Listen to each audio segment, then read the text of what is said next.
Добро вечер и добре дојдовте во уште едно издание на За или Против. Една од централните информации денеска е одобрувањето на проекти односно на 270 проекти за речи се сите општини кои аплицирале, значи од прилика 80-тина на број. За какви проекти се работи? Дали во овие проекти се одобрени и апликациите на оние општини кои ги водат градоначалници од СДСМ и од ДУИ? Ако не, зошто не? Понатаму има уште една интересна тема кога се во прашање локалните самоуправи, а тоа е новиот закон за кој што се зборува малку повеќе изминатите денови, со кој што ќе се остави простор и можност за отповикување на градоначалник кој нема да работи во служба на граѓаните, односно нема да си ја заврши работата онака како што треба. Ова се само дел од темите за кои ќе разговарам вечерва со мојот гостин. Верувам дека веќе и вие од прилика јасно за кого станува збор. Првиот човек на локалната самоуправа, односно ресорот на локална самоуправа е вечерва во За или Против, министерот Златко Перински. Ви благодарам што прифативте покана. Ви благодарам на можноста. Министре, јас и вие прв пат дискутираме и разговараме вака јавно пред откако сте министер за локална самоуправа. Наследивте ситуација каква што наследивте во министерството, односно како влада наследивте многу страшна ситуација во државните институции, нешто за кое што бевме свесни и пред да дојдете на власт. Имено, дали веќе ги пофативте работите во колосек во вашиот ресор или ќе ви требаат уште време, уште пари, уште нерви? Нерви секогаш требаат, пари исто така. Навистина беше очена состојбата кога ја превзедовме владата. Не само во мојот ресор, туку вака кога разговараме со колегите и во останатите ресори, дури некаде и полошо од кај мене. Свесни бевме дека ќе наследиме очена состојба, но не бевме свесни дека до овој степен навистина е дерогиран системот на државата и едноставно тоа е предизвик од кој што ние не одстапуваме, знаеме ги детектирани се проблемите, знаеме кон што целиме, едноставно не одстапуваме од нашиот пат. Конкретно за Министерството за локална самоуправа, едноставно како ресор, мислам дека во изминатите години беше тотално девастиран, иако... Многу малку слушавме реално од раководството минато на овој ресор, што се случува, што се прави. Не беше баш присутен многу во јавноста, така што е... Токму и на тоа мислам, иако мислам дека токму овој ресор е еден од повиталните во рамки на владата, затоа што засега една категорија на, ајде да кажеме, функционери кои што се прва брана до граѓаните. Едноставно граѓаните во оваа држава прво што комуницираат со градоначалниците.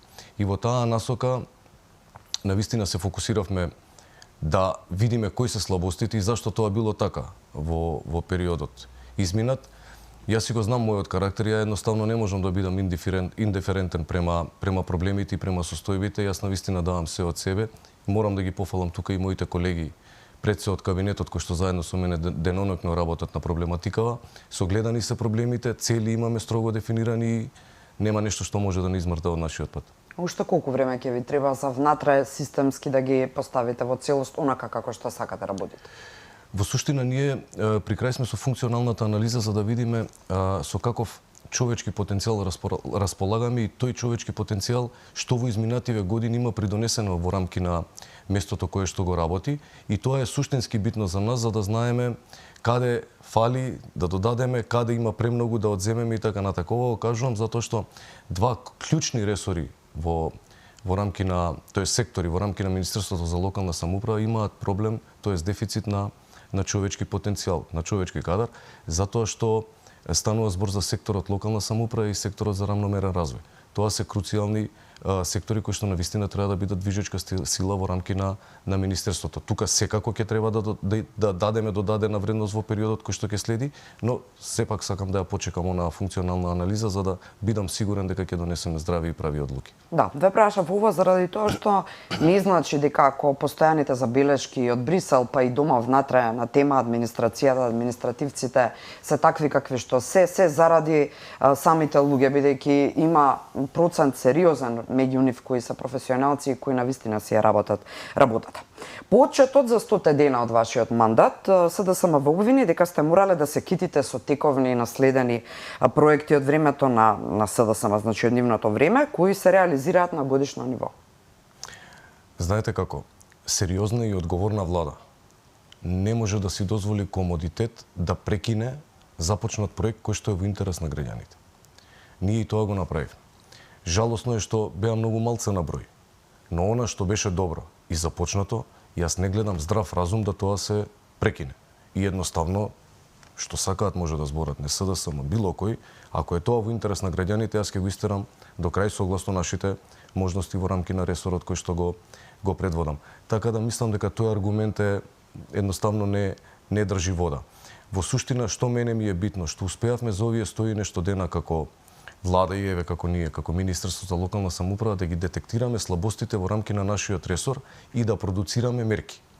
Ако ми дозволите накратко, да би сакала да слушам. Она што нам како императив е да на локалните самоуправи, без да бидам погрешно или грубо сватен, сакаме да им го прекинеме комодитетот на несобирање на даноци, бидејќи тие се основни сопствени извори на средства на финансирање. Согласно еден податок кој што го разговаравме со Министерството за финансии, констатацијата е дека локалните самоуправи на годишна основа губат од 100 до 120 милиони евра.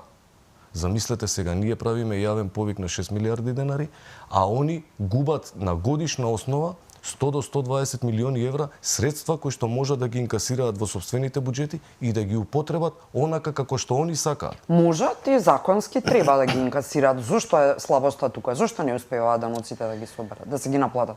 Тоа е една аномалија во системот на функционирање на локалната самоуправа. Тој комодитет кој што градоначалниците го чувствуваат и субјективност во издавањето или неиздавањето на даночните решенија или ажурирањето или неажурирањето на базите на своите даночни обврзници, едноставно мора да прекине. Значи и тука има политика, ако можам да заклучам. Или некакви други коникции, врски, ама те молам, нема да ми го наплатуваш, не ми издавај решение и слични такви народски пластични објасни. И тоа објасни. обично е најизразено во очи на изборните години. И тој комодитет ние како влада сакаме да го прекинеме затоа што сметаме дека е тоа добро и здраво и за самите локални самоуправи и за самите градоначалници. Замислете, ние имаме, ретки се, но имаме неколку општини кои што колектираат данок на имот во висина од 100%, но имаме и општина каде што во изминатите 10 години нема издадено ниту едно даночно решение. А тоа е која општина? Ке ни откриете? Општина Рачиново, нека ми простат што вака јавно кажувам, меѓутоа мислам дека не е соодветно да самата општина, не зборам сега конкретно за ова која што спомнав пред малку, за сите општини да на некој начин вела дека ние не можеме финансиски да ги издржиме нашите делегирани надлежности, а од друга страна да имате 50% реализација на собирање, на колектирање на сопствени извори на финансирање. Едноставно тој систем мораме да го прекинеме и затоа заедно со Министерството за дигитална трансформација со поддршка на UNDP планираме до 26 година да ги дигитализираме сите општински услуги и сите општини да бидат прикачени на порталот e-услуги.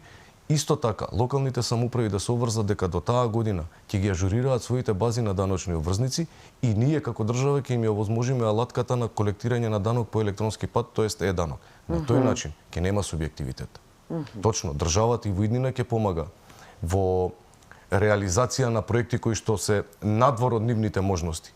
Но треба да се мери и перформансот на општината. И ова не е критика кон градоначалниците, бидејќи тие ми се навистина драги колеги, секојдневно работиме со нив, но едноставно системот мора да функционира. Тоа е едната работа. Втората работа, како проблем кој што е детектиран, исто така го работиме со поддршка на UNDP, креираме еден проект кој што го нарековме ресурсен центар. Многу битна и суштинска алатка, имајќи во предвид дека локалните самоуправи имаат недостиг на соодветен кадар во рамки на своите институции. Овој ресурсен центар треба да им овозможи експертиза во областите кои што ги третира локалната самоуправа во делот на проектирање, во делот на јавни финансии, во делот на тендерирање и така натак, се со цел да бидеме сигурни дека следните години кога ќе даваме како поддршка од влада, а и при оние проекти кои што самата локална самоуправа ги реализира, ќе бидат пред се здраво проектирани, здраво изработени и нема да се губи време во нивната имплементација. Го споменавте Рачиново. Сакам да зборуваме за проектите на општините, која е и централна тема, една од централните денеска, но ќе оставам за малку подале, бидејќи сметам дека ова малку поинтересно. Зошто? Бидејќи за да си дозволат таков комодитет општините, веројатно законската регулатива која е стара 20 на години, вие сам кажавте во една прилика, овозможило таква слобода или такво недржање до одредени одредби внатре, кои потоа би се санкционирале. Дали новиот закон, кој што ќе се изготви на тема закон, односно закон за локална самоуправа, ќе предвиди начини, односно една од причините за отповикување на градоначалник можеби би била и оваа, неиздавањето на даночни решенија и незавршувањето на тие законски обврски, или ќе се предвидат ли механизми во тој нов закон со кои што нема да можат ова да го прават покрај системското решение, дигитализација, електронска наплата и така натаму? Во суштина, финансирањето на локалните самоуправи е опишано со Законот за финансирање на единици на локална самоуправа. Она што ние сакаме да го направиме со оние измени кои што ги најавувавме веќе, а ќе почнат да се спроведуваат од утре, тоест да се отвори практично законот од утре, да се работи и да се детектираат првично слабостите кои што ги има постојното законско решение, би требало да овозможат отповик на градоначалник преку референдум. Тоа е првата работа која што е иницијација за овој процес. И втората работа е исто така многу битна, оној комунален надзор кој што го велиме, народски кажано комунална полиција, да биде препознаена во рамки на Законот за локална самоуправа, бидејќи комуналниот надзор во моментов е опишан со Законот за комунални дејности. Тамо, да, суштински треба да се опише, но мора да се препознае и во рамките на Законот за локална самоуправа. Апсолутно гледаме дека мора. Така е, заради тоа што комуналните редари би требало да работат под ингеренции на локалната самоуправа и треба да бидат заштитници на јавното добро во рамките на локалните самоуправи. Зашто ми е императив ова? Заради тоа што кога зборам со градоначалниците, издвојуваат навистина големи средства од своите скромни буџети, а таа урбана опрема која што ја поставуваат не може да издржи ниту 12 месеци. Зашто? Заради 5, 10, 15 несовесни граѓани во рамки на нивните локални самоуправи. Едноставно тоа ние мораме да го смениме. Никој не е должен секоја година да инвестира во една иста љуѓашка.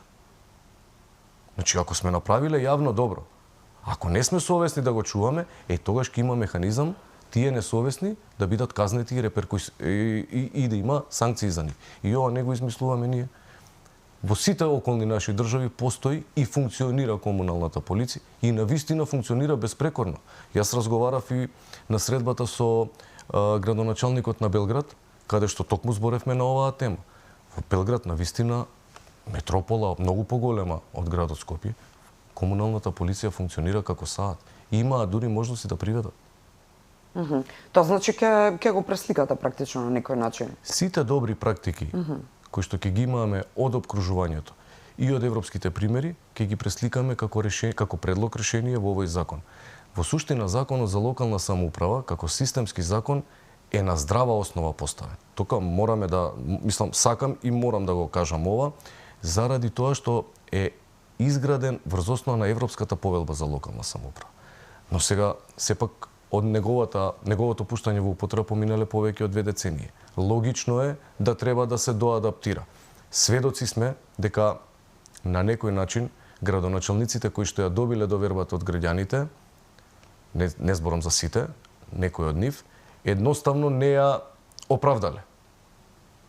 И врз основа на барањето на граѓаните предвидуваме можност за отповик на градоначалник. И мислам дека тоа ќе го подигне нивото на квалитетот на услуги во иднина. Вие најавивте разговор, односно консултација јавна без разлика за затворени врати каква и да е со експерти домашни и странски на темава за оваа недела, ако не сум грешка. Да, не. Се случи, ќе се случи, докаде е таа работа? Ќе се случи, утре практично ќе го започнеме процесот на отварање на законот за локална самоуправа, навистина процес на кој што сум посебно горд, морам да признавам, и благодарност до сите оние кои што ни дадоа максимална поддршка за ова да се случи, бидејќи повторувам, ова е закон кој што не е отворен повеќе од 2 децении. И ја разбирам зашто е тоа така, затоа што можеби никој претходник мој не сакал да си го наруши комодитетот кој што го ужива, бидејќи ова, ќе ве потсетам, станува збор за системски закон, кој што произлегува од еден многу мачен и долг процес, тоа е Охридскиот рамковен договор, и затоа можеби 2 децении никој не посегнал во отварање на овој закон. Јас едноставно реков и на почеток, не можам да бидам резистентен и сакам да одговорам на сите предизвици најдобро што можам. Процесот ќе биде максимално транспарентен. Го работиме заедно со поддршка повторно на UNDP, ќе бидат ангажирани 4 домашни експерти, дополнително ќе биде надополнет тимот со еден странски експерт кој што треба да им помогне на домашните експерти во делот на меѓународна експертиза и примери кои што ги застапуваат европските земји. Тоа ми беше следното прашање, зошто ни треба странски експерт за нашата локална самоуправа? И од каде е човекот, мислам, која е земјата од каде што би требало да украдаме, да купиме некоја подобра идеја или практика? Странскиот експерт ќе дојде на предлог на UNDP, бидејќи ни се партнери во процесот. Навистина не знам од која земја ќе дојде. Добра. Се надевам дека ќе биде од некоја поблиска земја за да може полесно и да ги адаптира. Знаете зошто ве прашувам? Оти сме навикнати на некакви препишувања на база на сугестии од експерти, не знам, Шведска, Норвешка, ние сме многу далеко од тие земји. Не дека нас не бива, туку дека едноставно менталитетот и начинот на функционирање ни е комплетно различен. Да. Од тој аспект. Оние две суштински измени кои што ни се императив за да ги имплементираме во рамки на новото законско решение во делот на локална самоуправа, практично функционираат безпрекорно во сите европски земји и дополнително се препознаени во извештајот од 2019, ако не се лажам, на Венецијанската комисија, каде што самата Венецијанска комисија вели дека треба да се предвиди можноста за отповик на градоначалник, но да не се злоупотребува, и тоа е многу битно, заради тоа што ние не можеме да си играме играчки на 3 месеци да менуваме градоначалник. Затоа ни треба тој странски експерт, надополнет со експертизата од страна на домашните експерти, кои што исклучително ги почитувам и знам дека ќе го сработат ова навистина како што треба. Треба ние да го најдеме модалитетот како и на кој начин прво ќе бидеме заштитени дека нема тој механизам како алатка да се злоупотребува во иднина, но и дека граѓаните ќе можат на ефикасен начин, доколку имаат или живеат проблеми кои што немаат, градоначалникот не им нуди решение, едноставно да си ги скратат маките, да не треба да чекаат до крај на мандат. Од повикувањето на градоначалник, фино рековте да не се злоупотребува па на секои 3 месеци, тоа значи дека практично ќе се предвидат точно рамки и гаранции како нема политички да се злоупотребува. Зошто тоа ве прашувам, бидејќи можеби пред да стане јасна ситуацијата во Скопје дека градоначалничката не функционира во служба на граѓаните од ниеден аспект, се толкуваше на почетокот дека станува збор за политички фајт, еве, интернационалистички да се изразам, значи за Кавга меѓу ВМРО ДПМН, чиј кандидат беше своевремено Арсовска, но меѓутоа сега видовме како стојат работите. И сега во тие вакуум ситуации, а ние сме Македонија, односно знаеме како сме функционирале претходно, дали ќе гарантирате од оваа позиција сега дека нема да има такви злоупотреби од типот на не се согласува од друга партија или се скара со нас или ај сега да го дотолчиме, не работи според нашите директиви? Ми го разбирате прашање. Ве разбирам во целост. За жал сликата во главниот град е таква каква што е. Не можам да не се сложам со вас дека првично беше на ниво на политика, но после тоа кога објективно се така слегна прашината и објективно се согледаа состојбите, сите свативме дека системот е во целост дерогиран. Мене ми е жал што е така, се надам дека нема да имаме такви примери во иднина.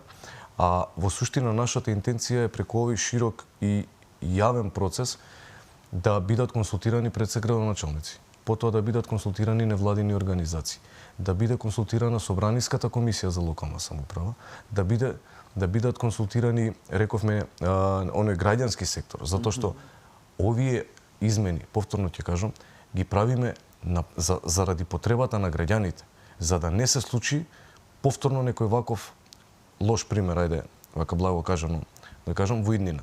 Едноставно, никој не би требало да го има комодитетот да тортурира одредена група на граѓани која истата ја донела на таа позиција на која што е.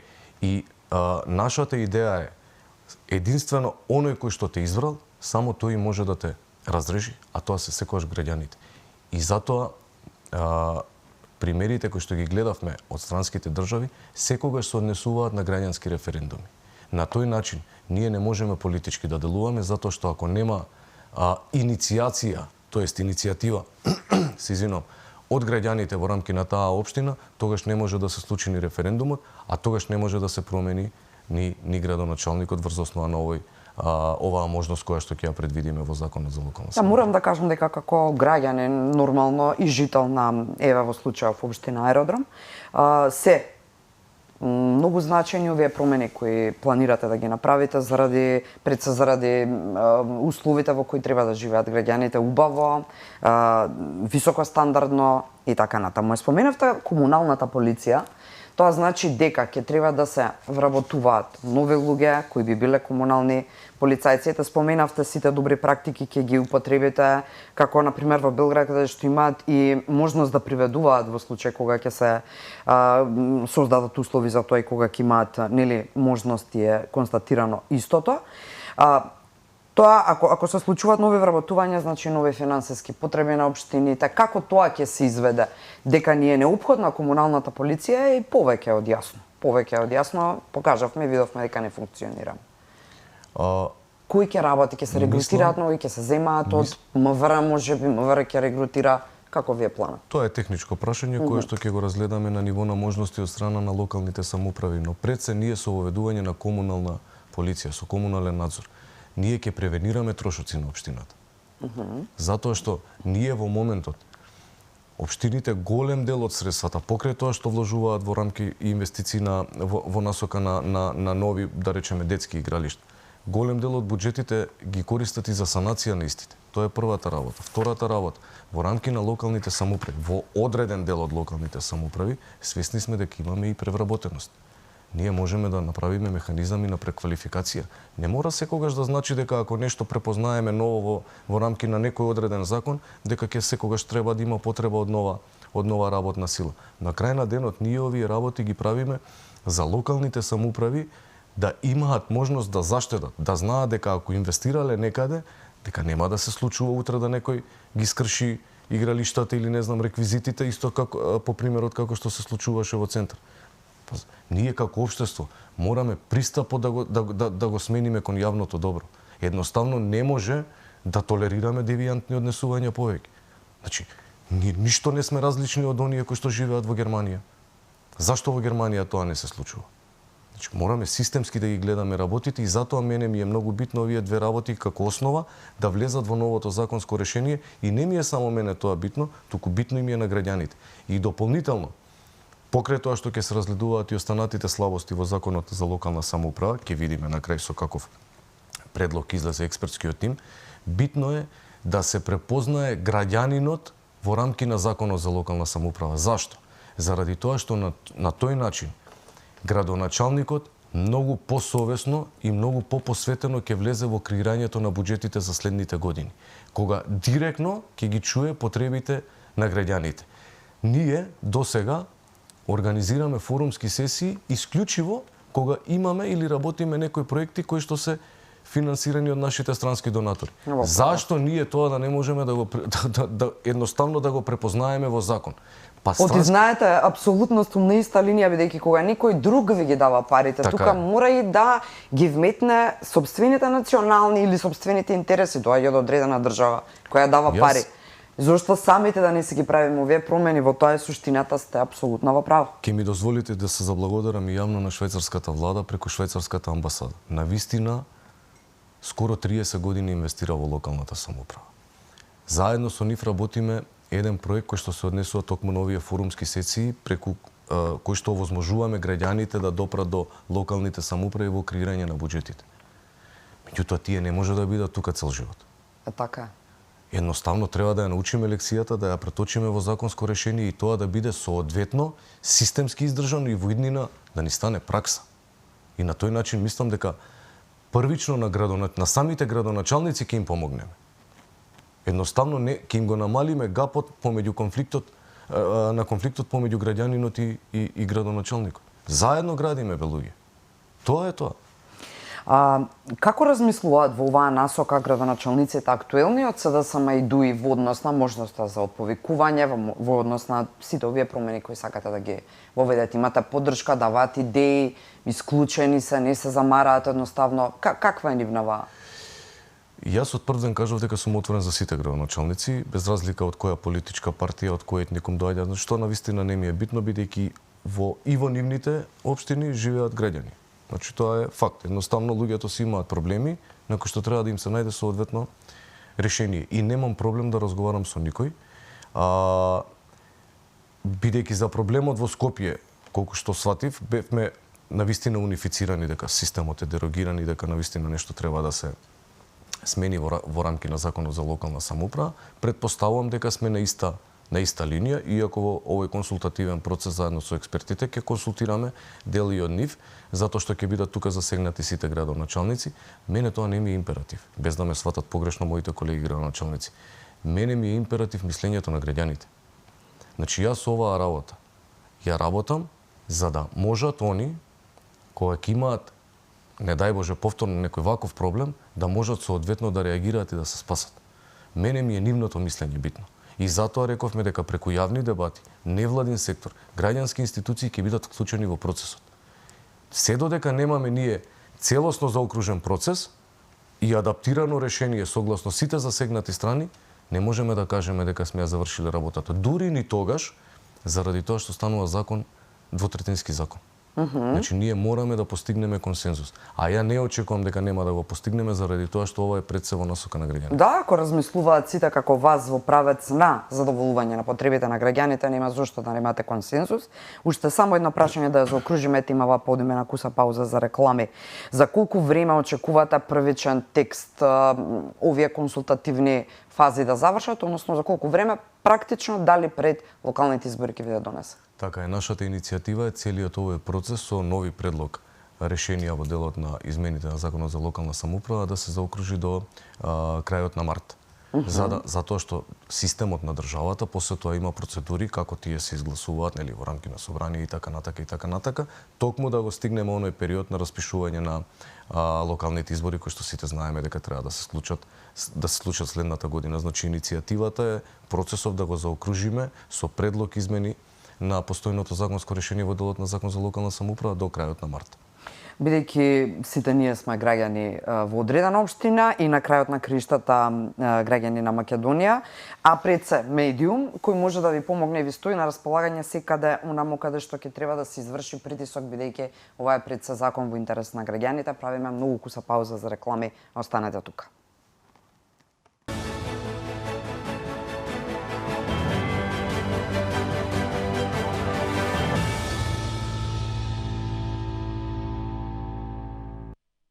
Добро дојдовте назад. Вечерва во За или против разговараме на тема локалните единици, односно единиците на локалната самоуправа кои го прават големото семејство Македонија. Вечерва со мене во студиото, за оние кои сега се вклучувате, министерот за локална самоуправа Златко Перински. Министре, денеска е најцентрална, би рекла, темата од аспект на локалните самоуправи, одобрувањето на средства за 270 проекти, односно толку се одобрени проекти од речиси сите општини. Предходно во првиот дел од емисијата разговаравме малку за Скопје, малку за Рачиново. Ајде, Иве, на пример, Рачиново аплицираше со некој проект, доби? Да. Ќе ми простите, не знам со Во кој ред, проект, бидејќи само. одлуките се уште официјално ги немам видено, но да, само 4 општини во прва фаза немаат добиено. Кои се 4 општини што немаат добиено? Сарај, Теарце, град Скопје и Струмица. Можам и поединечно да образложам. Би сакала, бидејќи да нема нели политички забуни дека еве тенденциозно баш конкретни. Иако ќе ми простите ако нешто минимално сгрешам, сепак овие првични одлуки ги донесовме вчера на за седница информација и не ги не знаете на памет проектите, се разбира, мислам. Обемно е материјата. Информиран сум дека сите проекти кои што ги исполни оние два основни критериуми, а тоа беше првиот пер капита како индикатор кој што го земавме и вториот проектите да бидат со целосна пропратна соодветна документација обезбедена, нели, ревидирана предмер пресметка не постара од 12 месеци и соодветни одобренија за градба. Сите проекти кои што ги исполниле овие услови, сите се позитивно, да речеме, оценети од страна на евалуационите комисии во рамките на 6 ресорни министерства. Струмица, мислам дека проектот со кој што аплицираше е веќе започнат, тоест веќе се гради, што значи е тендериран, склучен договор и се гради. Навистина ми е жал што е така, заради тоа што градоначалникот од оваа локална самоуправа беше на состаноците кои што ги правевме во рамки на владата и му беше јасно презентирано дека да, ние можеме фазно да финансираме одреден проект. Меѓутоа не можеме да кофинансираме во делот на веќе отпочнат проект. Значи немаше да биде ништо спорно ако он ја тендерирал првата фаза, да речеме, од проектот со кој што аплицирал, па да аплицира за средства за втората фаза, но веќе он го има тендерирано проектот во целост. ТЕАРЦ мислам дека го проби рокот во делот на апликативниот формулар. Општина Сарај мислам дека ги проби роковите за доставување на некоја дополнителна документација во рамки на ресорниот во рамки на ресорното министерство, а Скопје е секогаш најгорчлив проблем. Од она што го дискутиравме и вчера, а и денеска исто така. Една апликација имаше Скопје или имаше повеќе? Скопје имаше 20 апликации кои што, веруете ми, повеќето навистина не беа соодветни, бидејќи беа предложени набавки на основни средства во рамки на јавните комунални предпријатија. Јас неколку пати тоа го говорев. Ема да, тоа беше јасно дека не може да биде предмет на апликација. Мислам дека беше да речеме апликацијата предочена во некој квантум за ете после да кажеме дека нешто се тенденциозно одбиени и така натака. Во суштина Скопје не може да се реши преку една интервенција. Скопје е многу покомплексен проблем отколку што вака навидум изгледа и сметам дека и како влада, но и како одговорна партија во периодот кој што ќе следи навистина треба да се позанимаваме со градот Скопје во целина, затоа што констатиравме веќе дека во суштина системот на функционирање во рамки на градот Скопје е целосно дерогиран, јавните комунални предпријатија трокираат. Јас и вчера комуницирав, имам неофицијални податоци и вчера потенцирав, а дај Боже и денеска ќе потенцирам, дај Боже и денес да ме демантираат. Водовод и канализација Скопје дужи околу 15 милиони евра. Комунална хигиена околу 6. Добро, тоа беа апликациите? Не, на некој начин кажувам, да ги надокнадат овие некои. Не знам, не можам да претпоставам. Се разбира дека не биле тоа, туку мислев дека се некакви форми на изнаоѓање средства да добијат пари по секоја цена. Многу е сериозен проблемот во град Скопје, верувате ми, и јас не сакам да е така, но навистина и ќе мора да се понуди системско решение затоа што навистина и нас како граѓани на градот Скопје, но и цела држава ја чини премногу и ќе ја чини премногу, затоа што и самиот град веќе дужи околу 8 милиони евра, така да дупките се огромни. ЈСП мислам дека и нема жив човек кој што може да израчуна колку е воврски. Ќе имаме многу работа со градот Скопје. Да, тоа е сериозно комплицирана ситуација, ова што го зборувате, ни малку не звучи оптимистички, зборувам како граѓани на Скопје, меѓутоа мора да се почне да се решава бидејќи секој ден изгубен. Апсолутно. А богами до локалните имаме уште време, ќе се менаџира процесот, мора. Уште повеќе ќе не чини, сега тука не можам.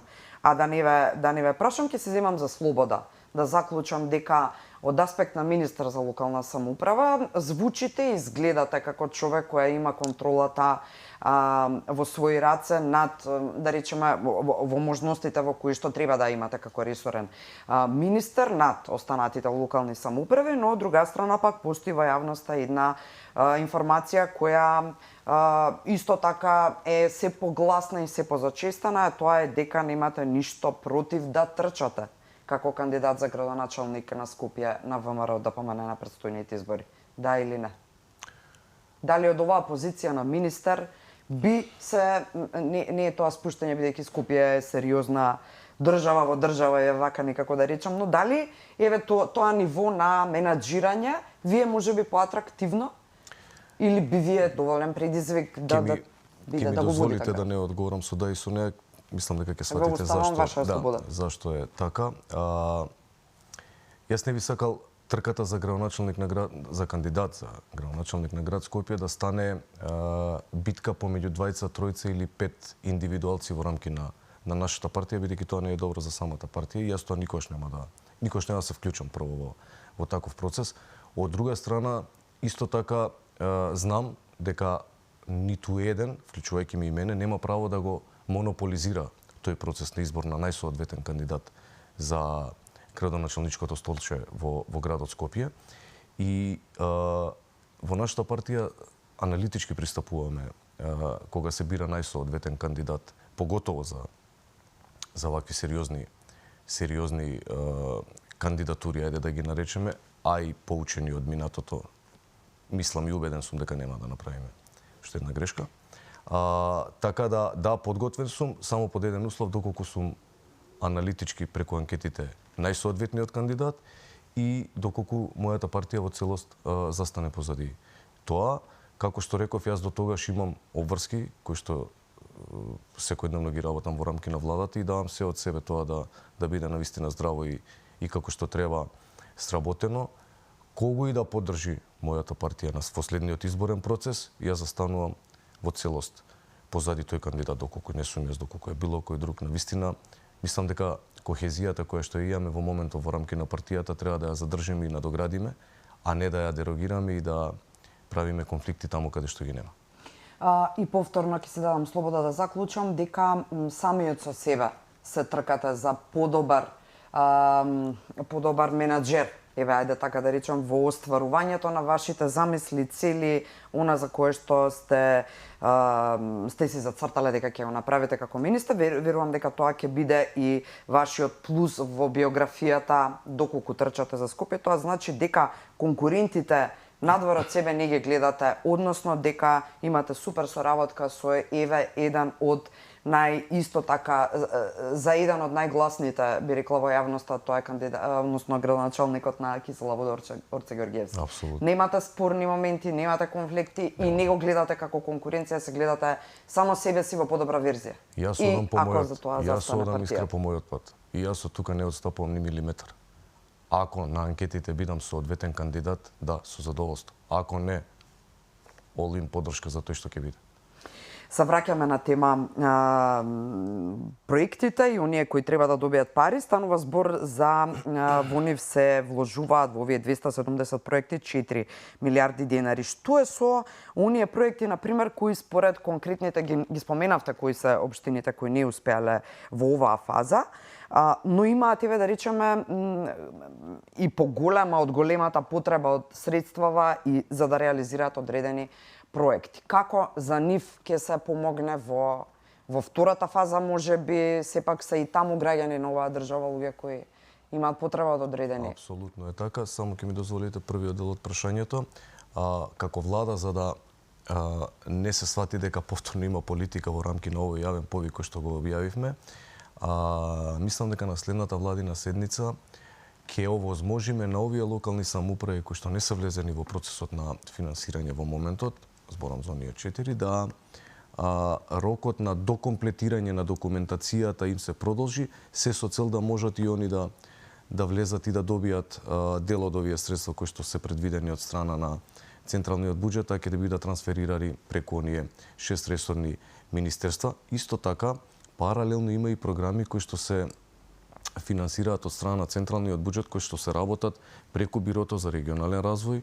Во Министерството за транспорт имаме огромна сума на пари кои што исто така се наменети за изградба на патна инфраструктура исклучиво за локалните самоуправи, така да тука исто така и програмата за диспаритети која што е во рамките на Министерството за локална самоуправа, навистина доколку владата е расположена, а оваа влада декларира дека е расположена и насочена кон развојот на локалните самоуправи, самите локални самоуправи имаат можност да добијат голем дел од тие средства, но да не го заборавиме и оној момент кој што го спомнавме на почетокот, а тоа е човечкиот фактор кој што работи во рамките на локалните самоуправи.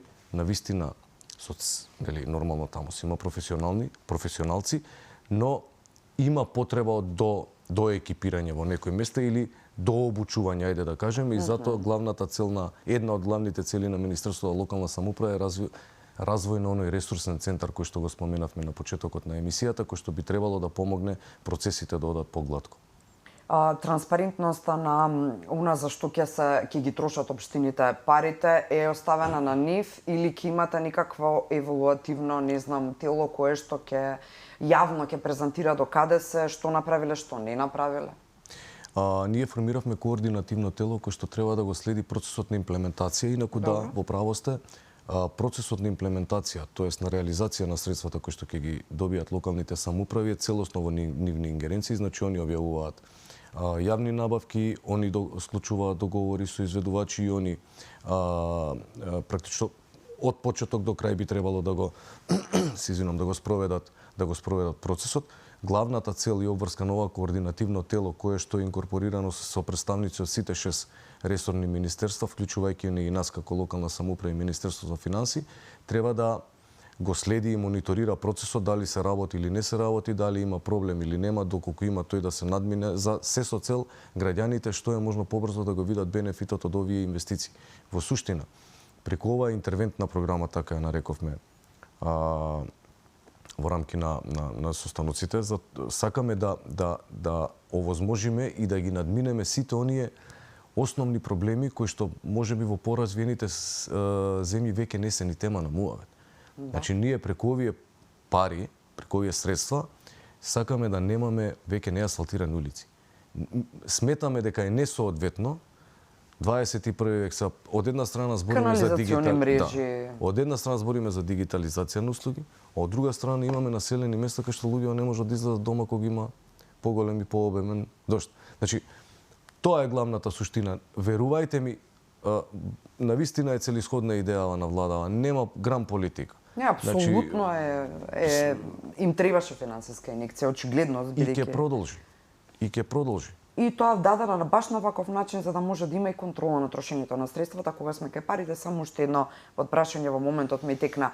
Тие нудеа финансиска рамка која им е потребна или едноставно вие, односно ресорните министерства, правеа проценка колку пари ќе им дадат? Затоа беше многу битен оној индикатор кој што го кажавме како пер капита критериум, и на седница на влада се донесе вредноста пер капита и врз основа на таа вредност сите локални самоуправи знаеа, им беше и презентирана практично во рамки на оние состаноци кои што ги имавме во владата. Они знаеа отприлика колку и како средства би можеле да очекуваат. Она што е битно и карактеристично за овој повик е што владата инсистираше да општините аплицираат со целосна подготвена документација. Зашто? Заради тоа што во минатото се давале средства на наменски сметки од страна на централен буџет во локалните самоуправи и тие пари тамо стојат. Зашто? Затоа што некоја општина нема докомплетирано документација, имотно-правни односи во рамки на својата општина или не знам што, или X фактори, 2 или 3 години седат на наменски сметки, а државата плаќа камата или се заемува на странски или домашни пазари за да ги обезбеди тие пари во рамки на сервисирање на функциите на државата, а не знаеме колку милиони имаме на наменски сметки и се уште имаме на наменски сметки. Затоа рековме ние, ако вие не сте спремни за веднаш да имплементирате, нема ни да добиете, затоа што некој друг ќе ги добие кој што е спремен да ги инвестира. Чиста е ситуацијата, ќе видиме и како ќе ги реализираат. Имаме време уште само за едно прашање во рамки на новиот закон за локална самоуправа. Односно, каде е дупката, да речем, ајде вака да го поставам прашањето и можеби нема да имаме многу време за долг одговор, ама и вие ќе концепирате нешто брзо и динамично, сигурна сум. Најавата за формирање на посебна одделна академија на албанската наука или Албанска академија на науките, се извинувам за грешкиве во изразов, со финансирање од страна на одредени општински буџети. Се споменаа неколку општини, Гостивар, Титово и така натаму, не сум да не испуштам некоја. Како е можно тоа да се прави преку општински буџети? Веќе е јасно дека вие како ВМРО ДПМН се изјасните дека советниците во тие општини нема да ги одобрат буџетите за таква академија, Албанска академија на науките, тоа го кажа и СДСМ, не се, го возможува ова законот. Абсолютно. И ако е да, дали тоа ќе се случи пред локалните избори или пак можеби ќе предвидите, предложите интервенција во новото законско решение да не се дозволуваат паралелни институции? Тоа е веќе препознаено во постоечкото законско решение и членот 11 строго ги дефинира приходите на општините и за што може да се трошат. И па како тогаш ова си го дозволува да го изјава? Навистина не знам, но членот 11 е многу конкретен и вели сите приходи кои што ги располага општината треба да ги троши исклучиво за намена за реализирање на своите законски овластувања. А Албанска академија за науки и уметности, како што нели ја споменавте, не влегува во законските надлежности на општината. Во Законот за здруженија и фондации, локалните самоуправи имаат можност да финансираат здруженија на граѓани. Но, тие здруженија на граѓани треба да бидат во функција на законските надлежности на општината. Разбирам. Така да, членот 11 од Законот за локална самоуправа ова оваа можност не ја дозволува. Например, да финансираат фестивал, да речеме, или Апсолутно. некакво, да, чисто за да... Оваа можност е дефинирана во постоечкото законско решение. Мене ми е жал што се креира проблем таму каде што нема. Наместо тие средства да ги искористат да докомплетираат некоја улица, да доасфалтираат, можеби некој водовод да направат, ќе ги земат од граѓаните и ќе ги инвестираат во нешто во кое што нема суштина. Јас се извинувам, можеби малце вака погрубо овако, меѓутоа навистина сакам да се бавиме со реални проблеми. Ние како влада се трудиме да решаваме реални проблеми на граѓаните. Токму затоа и се овие интервентни мерки кои што ги превземаме. Се ова останато мислам дека е гола политика. Повторно се извинувам ако сум груб, но едноставно многу почитувани академици имаме во рамки на постоечката МАНУ, кои што се од различни етникуми, не се само од македонскиот етникум.